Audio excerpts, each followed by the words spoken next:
Governor of the Commonwealth of Pennsylvania, York County's own Tom Lowell.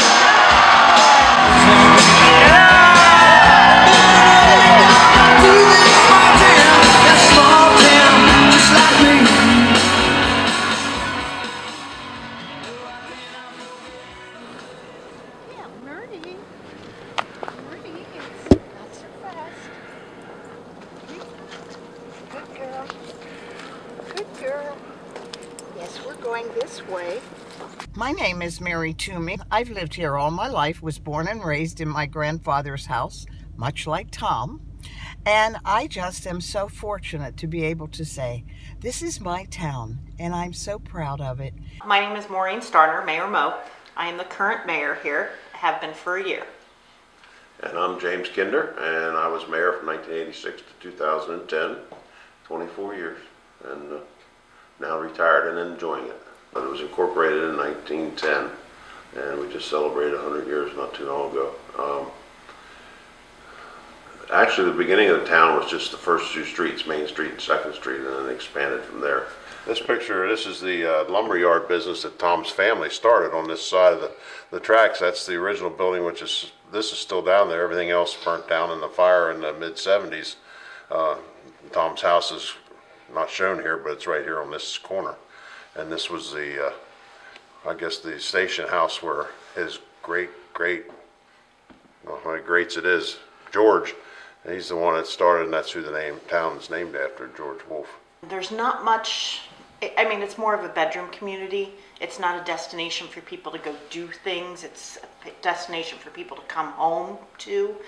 So unless they want a nice little, like I referred to it as a Mayberry town, there's not much for them to do here, which I think is part of the allure of what the Wolves want to keep. They don't want to go to the hustle and bustle of Harrisburg. This building is the former Dennis grocery store called the family name was Dennis.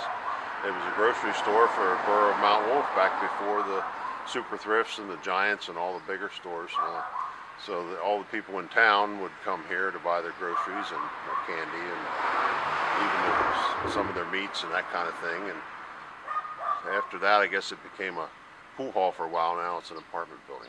Well, originally, I guess it was the town schoolhouse, and then when the Northeastern School District was formed in the late 50s, it became the elementary school, and the school up on 6th Street, which is now the elementary school, was the junior high school. So, but now following the use of the building for schools, it became the administrative office for the school district. It's a little gem. Yeah, it's hidden away, and the baseball field brings a lot of people to town, and the kids love the park.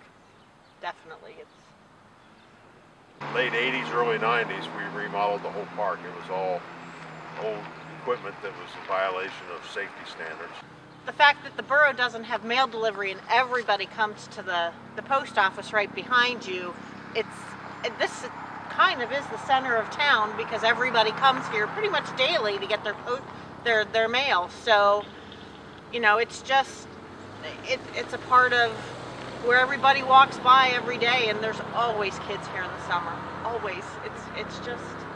If you have small kids and you're coming for your mail, this is going to be one of the stops, that's for sure. Mansion Hill is what we kids called it. It's actually Maple Street, but put off at the stop sign down there. They didn't want you going any further than that. Of course, everybody did because it was such a great hill. You get down through, you could go almost the whole way down to the railroad tracks if you wanted to, but it wasn't safe. So. No. And this is where everybody gathered for the movies, and that was the junior high. This is where everybody went on the weekends. Fridays and Saturday nights was kids' night, and we came and saw all the movies and had the nickel bag of popcorn and the 5-cent candy bar, and they also had movies on Tuesday nights, and that was mainly the older folks that came to that, and they had a drawing every week. You buy a ticket, and the ticket would go in the drawing, and you could win a prize, and it was just a small community fun kind of place. And then when I married into the family, I had to go get my license to show movies, of course, so I showed many a film in here, including E.T. That was probably the biggest one I ever showed. We ran that for 2 weeks, I think, here. because of the crowds. But yeah, this is history. For many years, the hot spot in town where people would go for their morning coffee and their Danish or their donuts. Their bear claws. Bear claws and apple pandalies were out of this world. They used to, it was family run by the Barton family, and they would do the baking here, everything here, have a storefront where they sold, and they also then went to Central Market and set up at Central Market and sold. And can't remember when they closed, but we sure miss them. I do remember, I did actually partake of Barton's, so it wasn't that long ago, probably only about 15 years ago. This is the United Methodist Church now, but years ago it was the Otterbein United Brethren, where all the Wolf family, including Tom, and we all congregated here and were members. Now, we had 4 choirs, and very truly yours was the organist, and one of the wonderful members of one of the 4 choirs. One Sunday we had the 4 choirs to sing, and it was around Easter time, and Tom was obliging us by singing a solo. He did a superb job, and we always were so proud of him. Whatever he did it graciously, with great positivism, and a very fine job. So we thank our governor for being a member of our choir and singing his first solo, approximately age 10, I think, 9 or 10. This is our fire hall.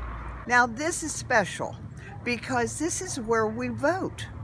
And this is where Tom came to vote first thing on the day that the primary was in May. And we all greeted him, and he and his wife both voted at this very spot. To our left is a lovely old white house with black shutters and trim. And there, I can proudly say, lives our wonderful governor, Tom Wolf. He lives in his great-great-grandfather's house. It's kind of tradition here in Mount Wolf, when you accomplish something good, you get a fire truck ride. And the volleyball team won a state championship. We met them outside of town and brought them in. The baseball team, when they won their state championship, have a husband and wife here that are very active in the VFW, and they both got elected to the top position in Pennsylvania for the VFW and the ladies auxiliary. They got a fire truck ride. Tom hasn't had his fire truck ride, so we have to get Tom somehow to get him on a fire trucks to keep the tradition going. Let's make this the time. Let's make this the place, Pennsylvania. Let's us be the people to actually create this bright future we deserve. Let's make this the time. Let's get started. Thank you very much.